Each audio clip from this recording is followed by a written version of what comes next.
So are the bottom states also the states that are having the measles and mumps outbreaks or what? Well, that's South Texas is one of those, but they're a donor state. Uh, that's from I believe it's the Mennonite population, South Texas. Oh, don't go blaming those guys for that. Come on now. I mean, they're good people, but they're just not cool with modern medical science, I guess. Yeah, we had a big measles outbreak here in South Texas. Yeah.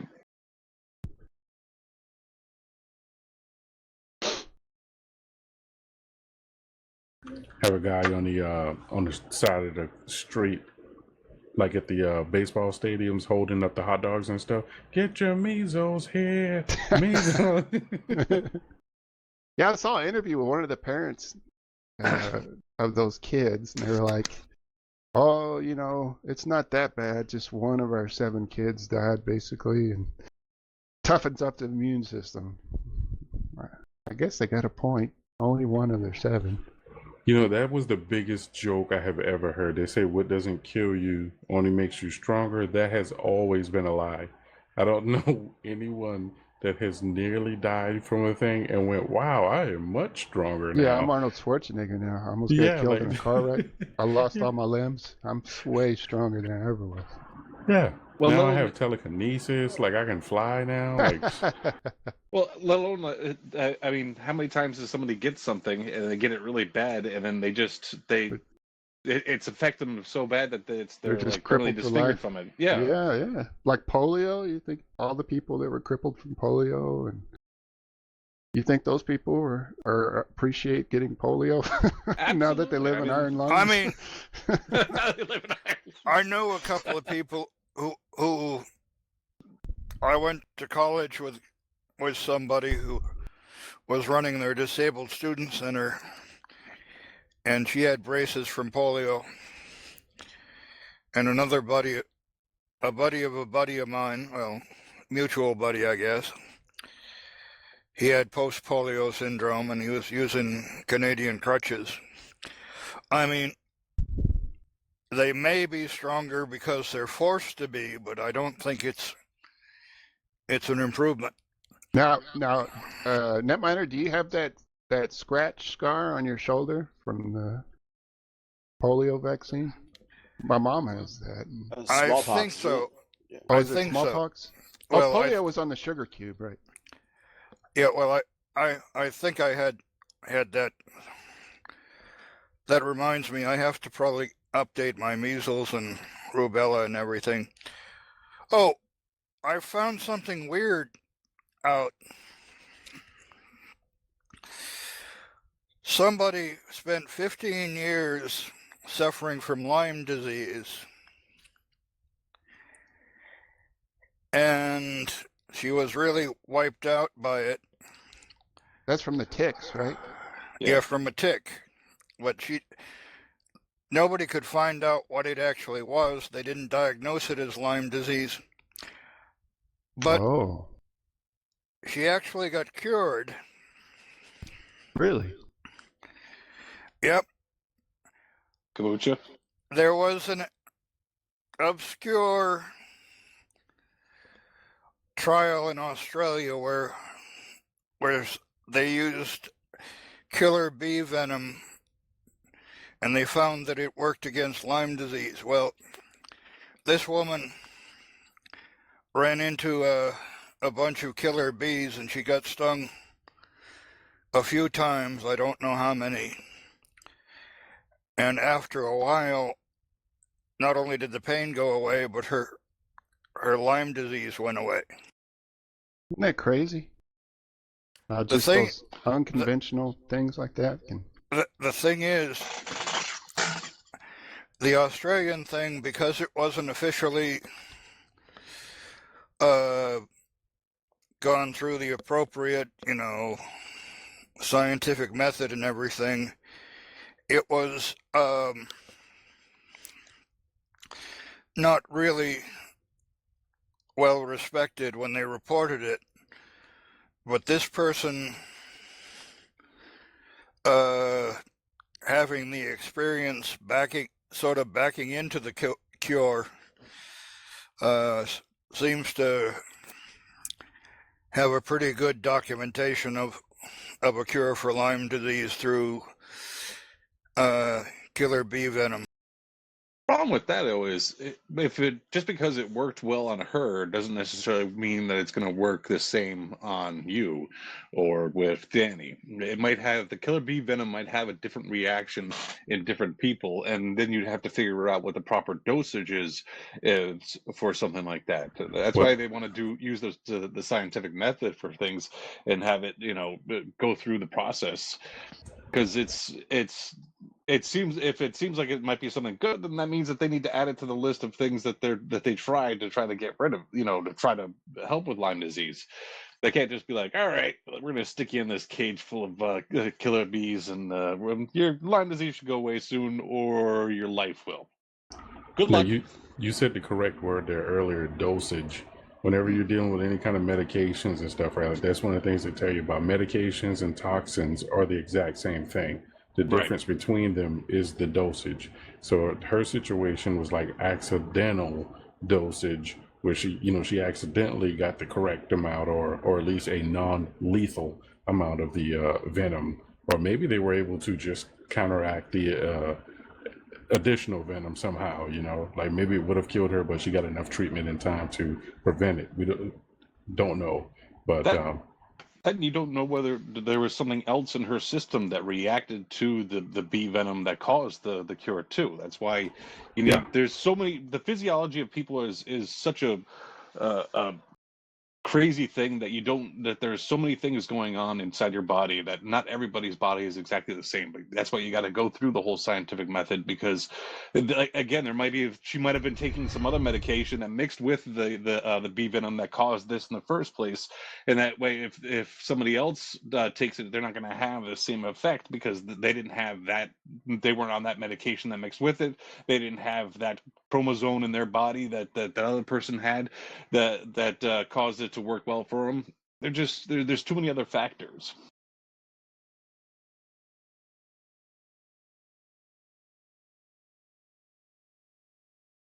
Also, this may be a unpopular opinion, but if you are sick and want to pursue alternative cures or medicines, I don't think you should have to go to another country to do so. I think if you want to do it here and there's a doctor that wants to do it, or agrees to do it, that should be allowed. That's you making a decision. Now I'm talking about an adult, making a decision about themselves, and No, I don't think people should have to go to other countries to seek alternative treatment like that. If you want to be a dumbass and kill yourself with bee venom, you should be allowed to do so, or cure yourself. Well, I mean, there are things like in England, they have oral anti-pain medications that are perfect, are part of the English pharmacopoeia. But in America, they restrict everything to, you've got to take.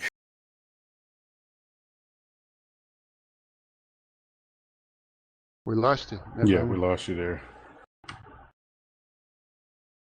They got him. Speaking the truth, and they got him. The government got him. Mm-hmm.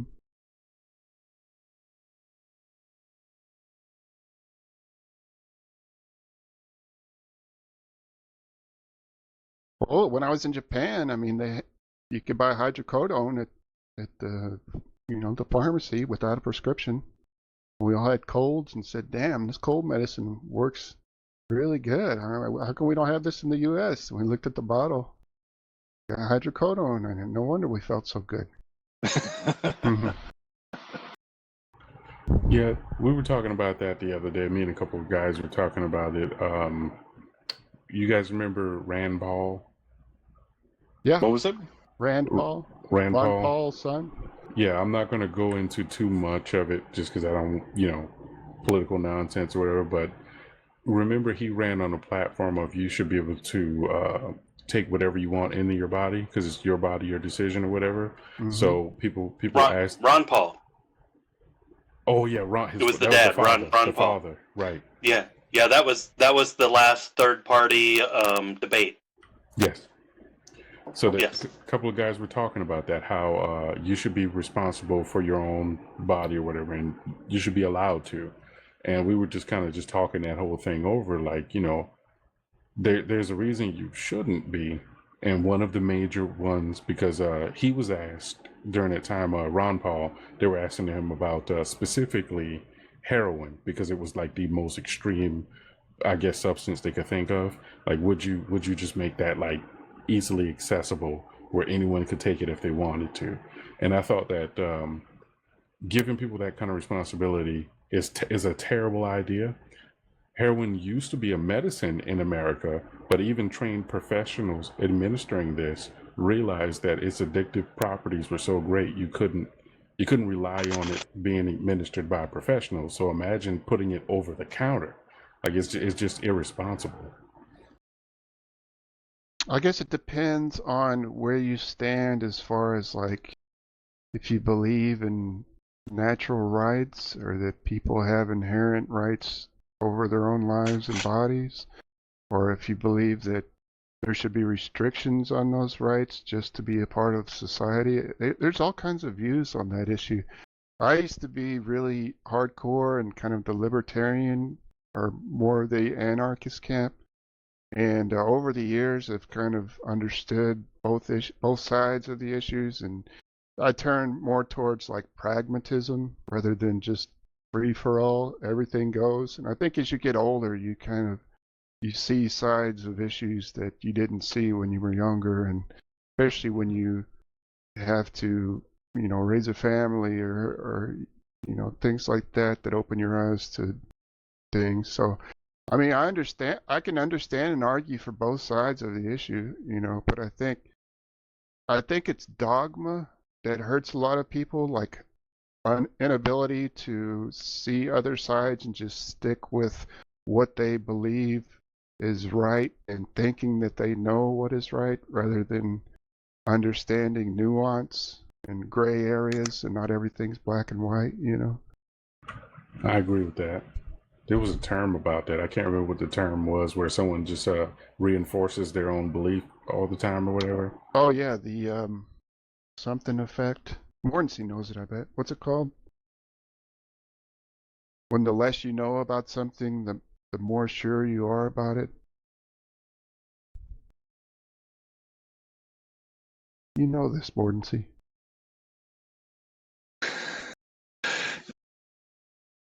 While Morton C. Google is that, yeah, in Massachusetts this past election they had Dunning-Kruger effect. What is it? It's called the Dunning-Kruger effect, cognitive bias in which people with limited competence in a particular domain overestimate their abilities. Isn't that politics in a nutshell? Yeah, especially currently. Yes, this last election they brought up for Massachusetts was making psychedelic mushrooms legal. And as much as I am perfectly fine with people taking with people taking psychedelic mushrooms and stuff, I just felt like if we made it legal, it would be a lot more people doing it.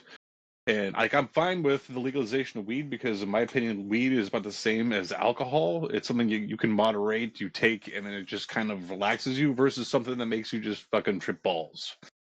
I think it'd be kind of rough if somebody not understanding fully what the thing is just goes to a dispensary and gets something that would just make them fucking trip balls. Next thing you know, they're driving or something, and it kicks in at the wrong time. That just doesn't seem good. Well, that and we have a very immature society there's all these challenges that have came out that prove this. Eating Nuh-uh. eating Tide Pods. Remember the boiling water challenge where they ran around throwing boiling water on each other? Just crazy Yes. crap. So it just proves that if you give people this kind of access to something, if you Right. don't have the enforcement or even the will, that's another thing. We don't have the will to even enforce more stringent. Go ahead. It would bring us to the anti-idiocracy movement. Yeah. Well, yeah, very very much so. We'll be going to college at Costco pretty soon, so we need to not do that. See, a lot of countries. No, I mean, the more people doing those challenges, the less like idiocracy will be, because they'll be gone. Well, yeah, there would be. A lot of those countries that the media seems like drugs are legal in these countries. A lot of it is, it's a different term. It's called decriminalization, which means that it's not legal. It still remains illegal, but They just don't there spend are enforcement. well there's the fine is usually a civil fine or something like that, or it's just confiscated, versus legalizing, which removes all legal prohibitions against drugs. But a lot of those countries, in Oregon as well, where they had what they called legal drugs, was just a decriminalization of drugs. And so I think that is a good kind of compromise, so that you don't have shops opening up selling hardcore drugs like that because it's not Right. legal to do so. But also, you're not throwing people in prison just because they have an problem with addiction, or Right, something right. like that. So I think there's a compromise you can reach that's not so barbaric as like the way our drug laws now are, at least here where I live, is fucking ridiculous.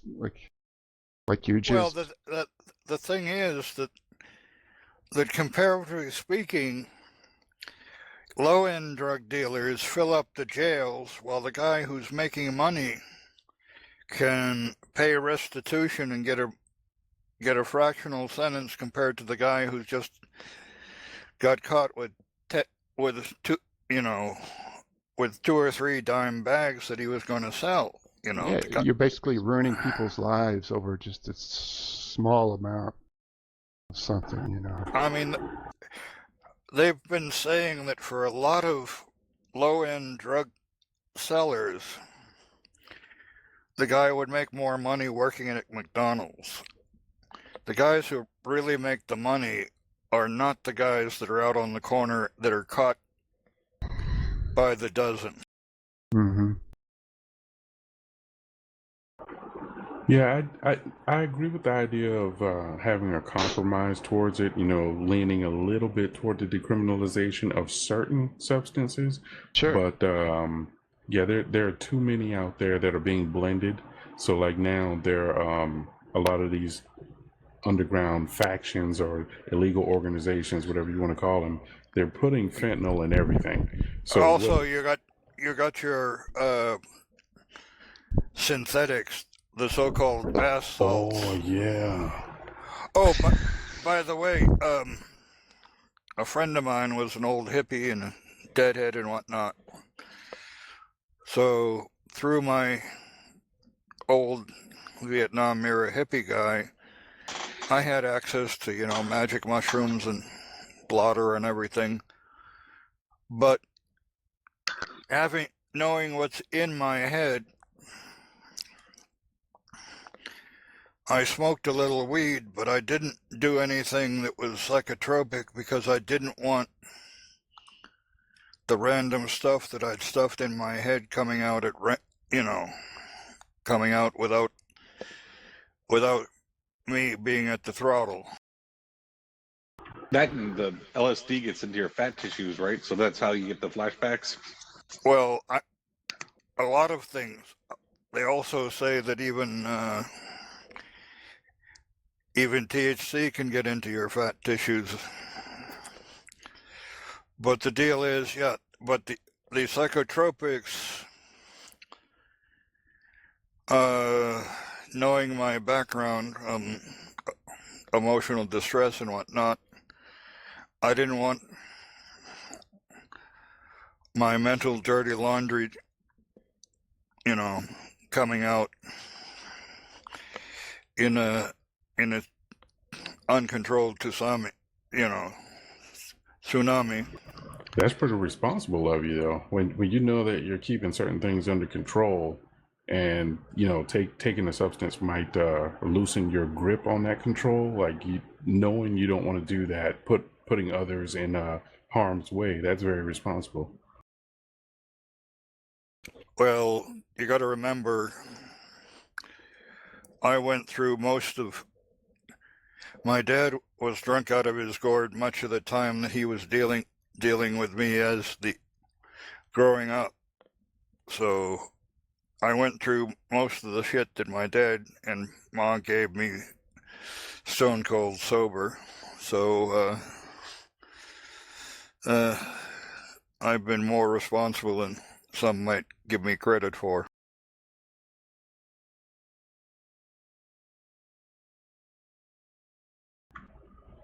Yeah, I don't think our society is ready for that kind of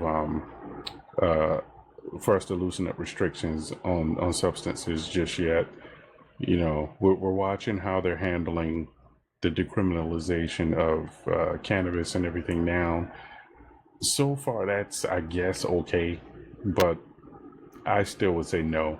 It does make, even though it doesn't hurt anything, in my opinion, if you're not actually doing it yourself, it's not hurting anything, but it still just stinks up everywhere. Everywhere I go, I hate the stinking smell of it. You know what I mean? It just makes you feel like you can't have nice things anymore. Go for a walk and it just stinks everywhere. Well, the thing you also got to realize is that cannabis today is not the cannabis of '69. I argue that exact same thing. Those THC levels are extremely high today. We're talking about stuff that is the difference between, Aztec corn and hybrid corn in Kansas. I mean, there's, one of them is going to be an ear that's the size of, your palm, and the other one is, that you need both hands. Yeah, like a 2-liter bottle. Yeah, right. You know what I'm saying? I'm just saying, and my brother, by the way, was a smoker back in the day. Since he's a truck driver now, he can't smoke because of, random drug tests and whatnot, thank goodness. Yeah, they'll put that on your clearinghouse. But the deal is that he was connected with it back along for long enough to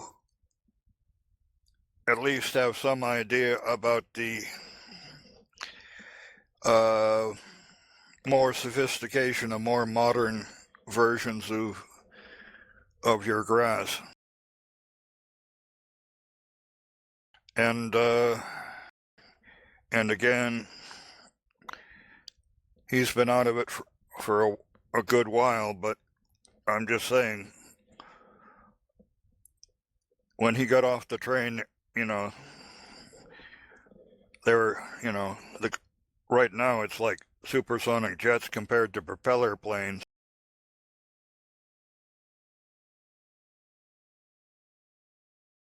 Yeah, I agree. Some of the stuff they're indulging in today, man, I feel like it's really doing damage, and because it's newer, we haven't had enough time to see what the damage is.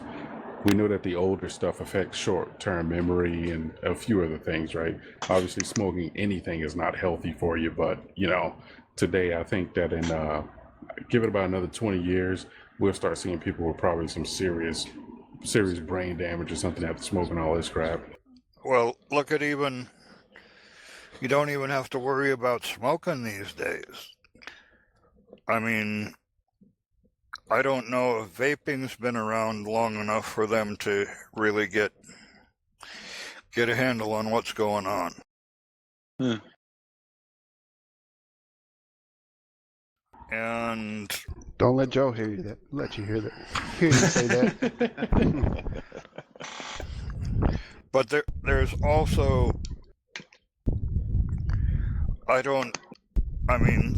there are when you talk about vapes, there are other variants that, you know, every time you turn around there's a new dispensing method coming out for something that's maybe not traditional vape, but Yeah, try this new metallic liquid hydrogen vape, bro.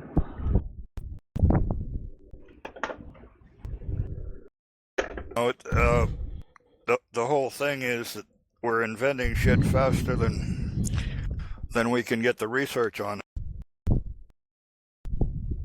Well, that and because I think no one really foresaw people walking around smoking oil or whatever it is that they're putting into these things. So I think that no regulation was made for it. Because I mean, think about it. Would you put a regulation on somebody smoking tree bark right about now? So you like, if someone went out there and just took up a handful of mulch and started smoking it, there's no rule against that until you get like a few thousand people doing it and you see health problems. Then you might want to think about it. But just because we haven't seen the problems, there's no real restrictions on it right now. Or no, I take it back. Didn't they raise the age of smoking in the country now because of vaping or something like that? Well, the age of smoking is at least, I know Massachusetts, smoking is at least, what, 21? Yeah, they raised it from 18 to 21 because of the whole vaping thing. So I think that's one thing that's changed. Was that because of vaping? Do they put the same Yeah. restrictions on vapes? But ever since vaping came out and teenagers were, what was it, Juul, I think was the company that they kept dragging in through the mud during that whole debate. Maybe. They were saying that they were intentionally advertising toward the younger community, and that's when they raised the age of smoking in the nation. So they basically consider vaping to be like smoking emulation, so it's covered under that. So, I know we've gone into a weird political topic on this show, but I just want to do this real quick. You brought it up, so the age of alcohol and tobacco use and stuff like that. What do you think it should be? Higher, lower? I think whatever, if you can go to war and die for your country, you should be able to smoke and drink, and I think that's the right way to go about it. Yep. If you graduated and you're able to go to war and fight and die, you should be able to smoke, drink, whatever. At that point, you should be at that age to make that responsibility. Yeah, because I mean, stop and think about it. At 16, we make you sign a little card that says, depending on who we pick a fight with, we're going to just drag you into a war. So at that point, right then and there, especially if we're in a conflict era, as a young man, you should already be, as soon as you sign your selective service, go ahead and get you a pack of cigarettes and a six-pack, because it won't be long. And let's be fair, cigarettes... Well, I've actually seen this from Vietnam era soldiers. A guy came home, did a tour in Vietnam, and he went to his commanding officer in the U.S. and he said, "I want to go back over." He said, "Why do you want to go back over?" And he said, "Because when I'm out country, I'm an adult in Vietnam. When I'm here at 18, and this was back in the day before they lowered the drinking age, here I'm a child." And he said, "I'd rather, be an adult in another country than being a child here." I agree. Although you could also, and here's something, you could also say that once you've signed up for the military, actually put your name on the line, then you might get some privileges that Joe's civilian might not get. Yeah, I agree with that. You need to, I mean, you should be elevated in privileges right then and there. Like, listen, you are now adult mode right now. End of story. You're going to be shipped off to another country to do battle. You're going to probably end up on the infantry. So, I mean, go ahead and have some fun right now. Well, I'm just saying the whole trip is, you know, these days it doesn't matter where you are. You could be a supply sergeant somewhere, you know, not even in a quote unquote combat arm, and you're still basically on the front line wherever you.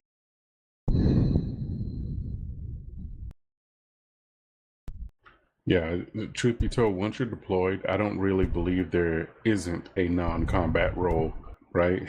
When you're no longer home in the world, you're in combat. That's the way that works. Well, my brother was in Germany with the Pershing outfit during the Cold War, and this is allegedly peacetime and whatnot. Well, his exit to the U.S. was speeded up because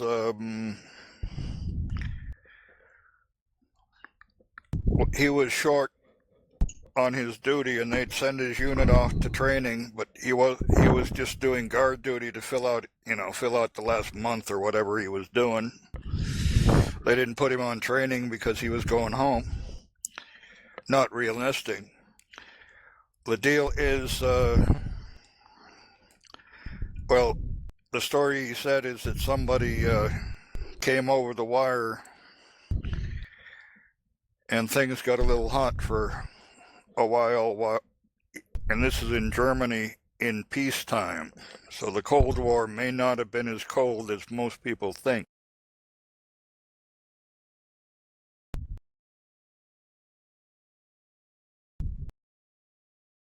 Yeah, no, peacetime means we're reloading. Well, that is the problem with declaring peace in things like, the Ukraine, because with the Russians having their teeth in reconquering Eastern Europe, any peace is again going to be, we're reloading.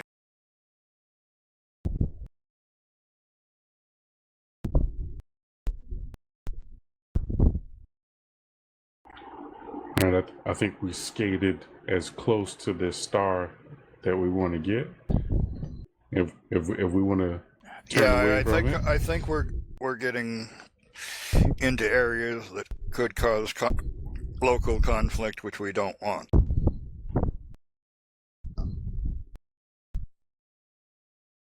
Besides,